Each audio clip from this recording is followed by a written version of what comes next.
We all know someone who has served in the armed forces, a friend, classmate, even a family member. We hope for the best for our soldiers, but more, anything can happen. Sorry. When a soldier is wounded in combat, they'll often go to the VA hospitals to seek help and treatment. Unfortunately, that is rarely the case.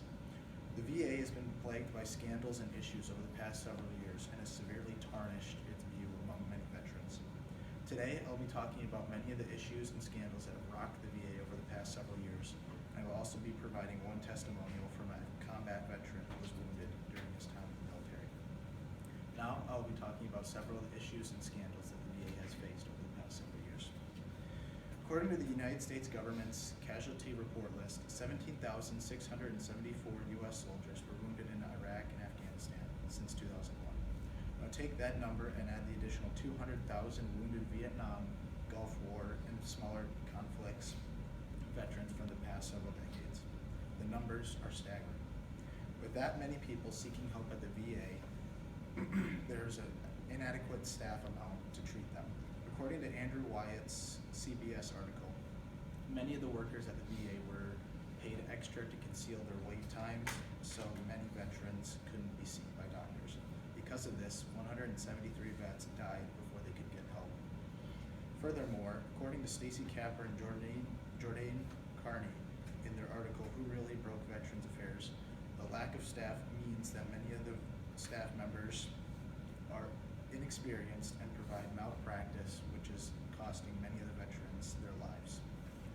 Now I'll be talking about one of the personal stories from my friend Carson.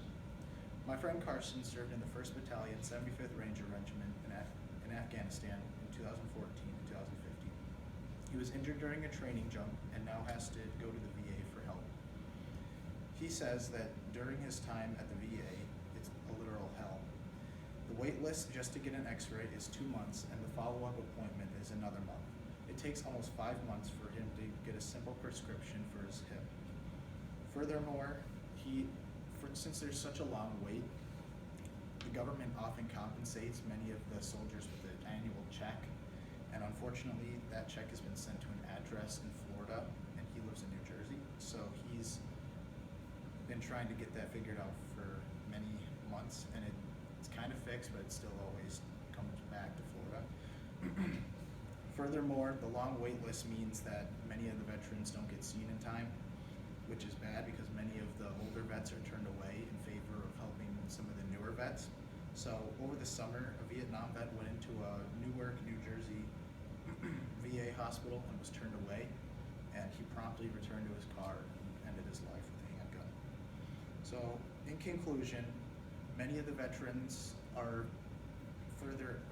against going to the VA because many of them are seen as just poor living conditions and just not a good place to go. We owe those who have served our country a better chance at help and treatment since they have sacrificed so much for our country.